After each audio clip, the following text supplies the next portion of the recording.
TVS service ಸ್ಟೇಷನ್ಗೆ ಬೆಂಕಿ ತಗುಲಿದ್ದು ಅಪಾರ ಪ್ರಮಾಣದ ಹಾನಿ ಸಂಭವಿಸಿದೆ.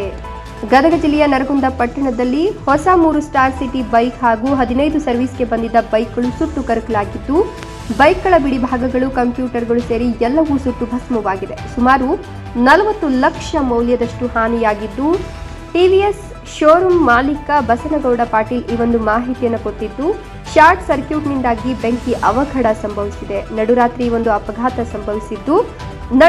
ಒಂದು ಅವಘಡ ಸಂಭವಿಸಿದ್ದು ಅಗ್ನಿಶಾಮಕ ದಳದ ಸಿಬ್ಬಂದಿಗಳು ಬೆಂಕಿಯನ್ನು ನಂದಿಸಿದ್ದಾರೆ. ಇನ್ನು ನರಗುಂದ ಪೊಲೀಸ್ ಠಾಣಾ ವ್ಯಾಪ್ತಿಯಲ್ಲಿ ಒಂದು ಘಟನೆ ನಡೆದಿದೆ. Chandrashekargouda Patil, NKS TV4 Nargund.